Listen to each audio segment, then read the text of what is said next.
but that it is best understood by analogy with music.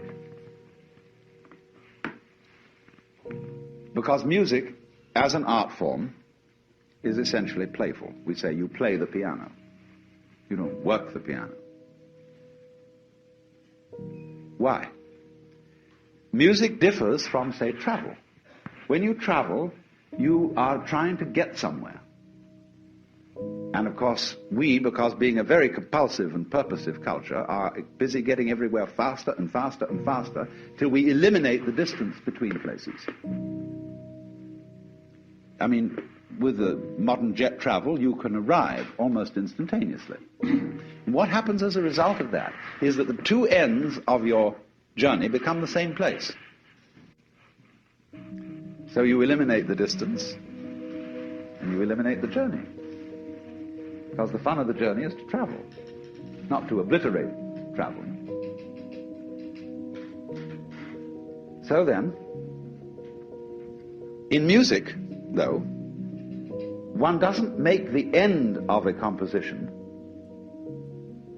the point of the composition. If that were so, the best conductors would be those who played fastest.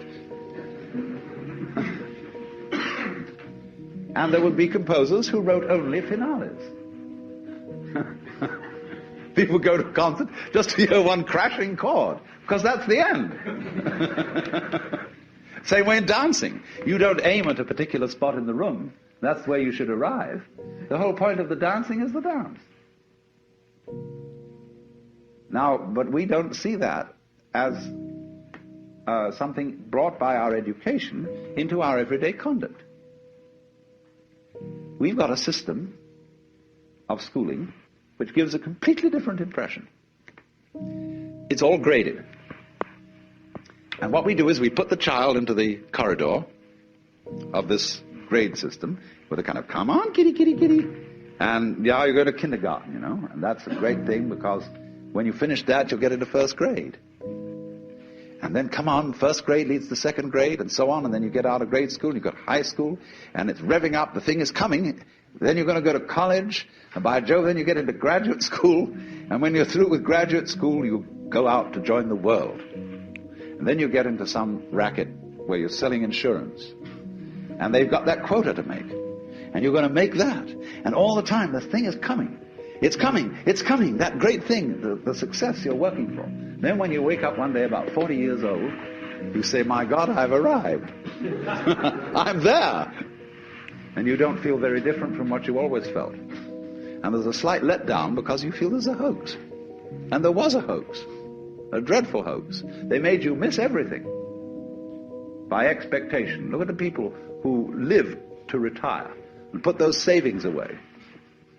And then when they're 65, they don't have any energy left, they're more or less impotent, and they go and rot in an old people's, senior citizens community.